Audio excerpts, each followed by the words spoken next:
This is one of the most shocking cover-ups in modern British history. Thousands of Afghans have been secretly smuggled into Britain by successive governments who tried their best to stop you from ever finding out about it. A data breach meant that around 100,000 Afghans risked having their personal details handed over to the Taliban during the Afghan withdrawal. It's worth noting, by the way, that apparently the Taliban have now come out and said they actually knew about this list all along. So there we go. But the then Tory government decided to bring tens of thousands of them over to Britain. But they wanted to cover all of this up. So they took out a super injunction to stop anyone from reporting it.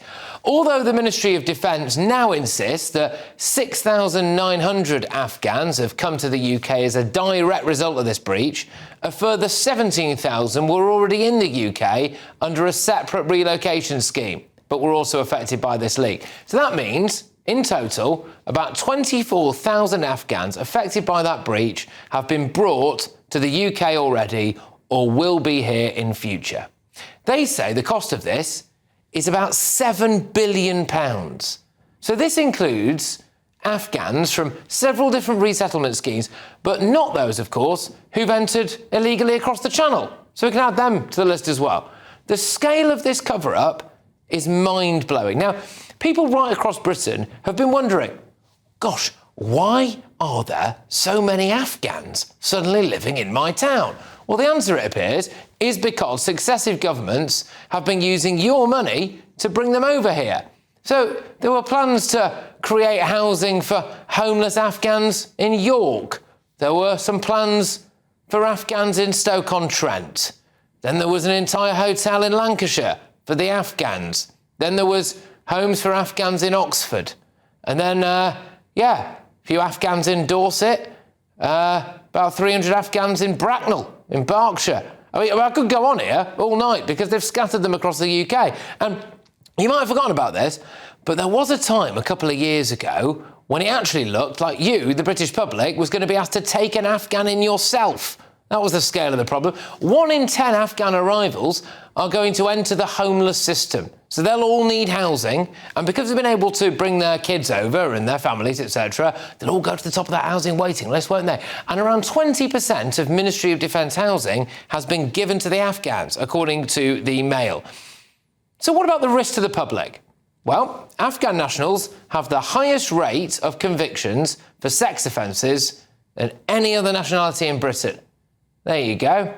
And our governments have been secretly flying them in and scattering them around the UK. Now, this started under the Tories, but it continued under this Labour government. In October, Rachel Reeves signed off on the continuation of the secret scheme. Apparently, Angela Rayner and Defence Secretary John Healey were involved in those discussions as well. So, when Rachel Reeves was saying this, £22 billion black hole. The £22 billion black hole of £22 billion. Of the £22 billion black hole. The £22 billion in-year black hole.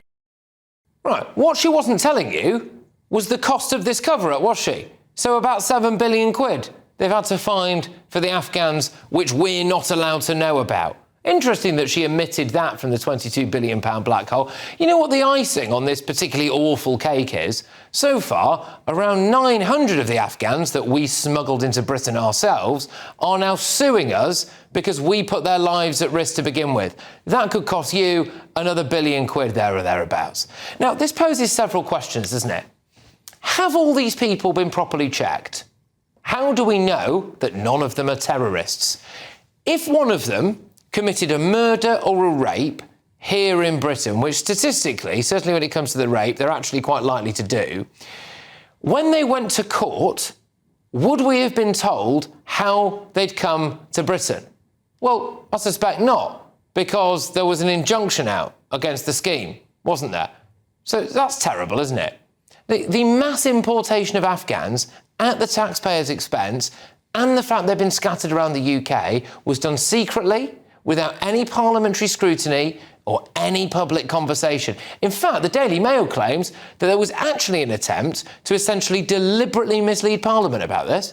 Apparently, they were worried about civil unrest if people found out, oh, here we go again.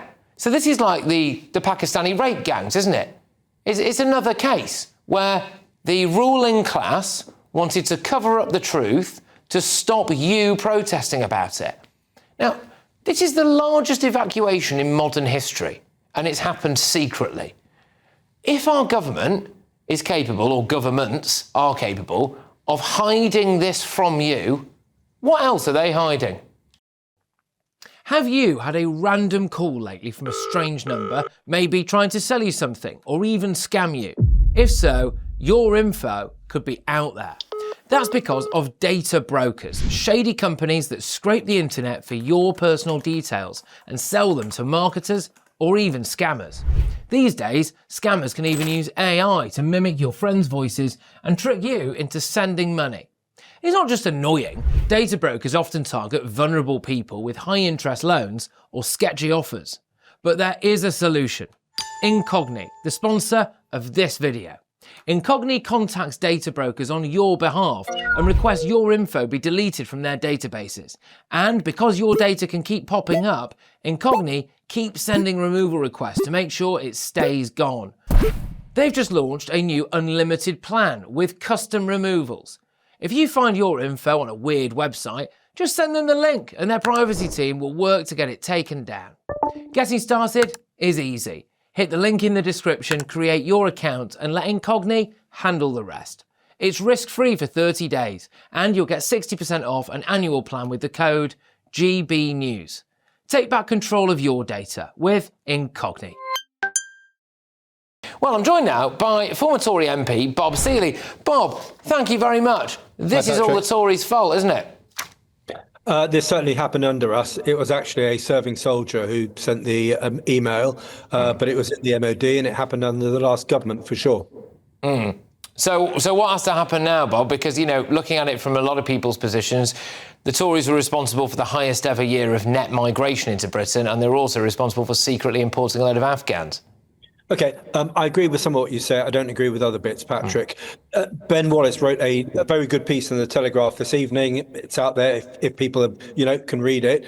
And he outlined the reasons for doing what he did. And there is an argument to say that we had an obligation for these people.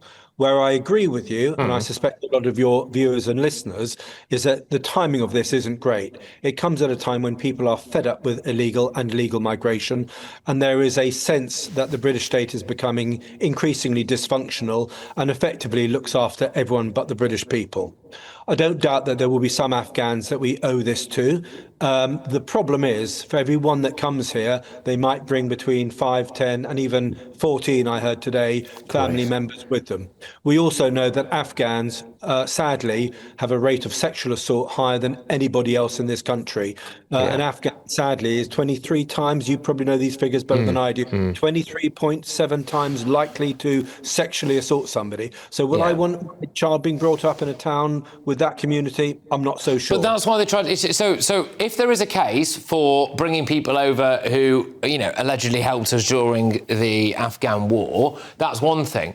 But then why hide it from us? I tell you why. There was a decent reason to hide it. I'm not sure there was a decent reason, Patrick, to hide it for so long. The reason for hiding it, or for getting the injunction, was because if the Taliban knew, they would simply race and run to kill these people before they could be saved. So there is a good argument to say that we needed a period of time to come and round these people up and do something to either protect them or to warn them. Why that injunction went on for 2 years, I'm not defending that for one second. I do not know. But perhaps there's an argument. It may be just the British state covering up for itself. Yeah, I mean, you said there, fair enough, that they can also bring up to, in one case you seem to know about, there are about 14, family members with them as well, which I don't think this scheme was designed for. And it's led to people in certain towns in Britain now clocking why their local council was so keen to develop housing for Afghans. But this is a betrayal, isn't it? This is a lie. And this is why people kick off, Bob, isn't it? It is why people kick off. And as I say, Patrick, I mean, look, the Afghan war is now receding into history. I think Trump's behavior was not great over the Afghan war because he pulled out at very short notice, blaming Biden. So we had a moral duty to some of the people who serve with us, but we also increasingly, government and the system has a responsibility above all to the British people. And there is a very clear sense, and I see it all the time, and so do you, that the British people are fed up with a system that seems to prioritise others. So if you're an Afghan, the system will work for you. If you're an illegal immigrant, the system will work for you. If you're the Mauritian government, the system will give you £35 billion. If you're a developing world country who spouts out some nonsense on climate change, the system will hand over 10 billion. But, if you're a law-abiding citizen and you live in a number of towns in this country where you've got very poor community relations or you've had grooming gangs, the system hasn't wanted to listen for 10, 20 years. I understand that. And actually, I feel people's anger. Just say sorry. I think it was Biden that pulled out of Afghanistan, though, wasn't it? It wasn't Trump. But it was the Trump deal. Okay, I see what you mean. Just sorry, very quickly, Bob, on this now. It's all very well and good saying, okay, all right, people feel betrayed and all of that. But I mean, the idea that the government might have secretly flown in like a sex offender and plonked them in someone's area. I mean, were these people even vetted properly? Some were, some weren't, is my gut feeling. And it's quite clear also that, like you, I've been reading the fact there are some people who we gave a very firm no to because of those sorts of reasons and are now in anyway. And you can pretty much guarantee, look, I wish all these people who serve with us are deeply honourable and actually become good British citizens. Like you, I worry that quite a few won't, and quite a few have, either an Afghan or, a Pashtun culture, which has a very different set of sexual and moral and ethical mores than what is acceptable in this country. And that's why people are angry, and I feel that anger. All right, Bob, I do appreciate you coming on, mate. Thank you very much. I know it's obviously, quite a tricky thing for a former Tory MP to be talking about something that happened here, but Bob Seeley left for former Tory MP, like I said. We've got a bit more detail on this that I'm going to be bringing to you in about 10 minutes' time, all right? It is a cover-up of epic proportions, and it makes my blood boil. But coming up, here you go, have a bit of this.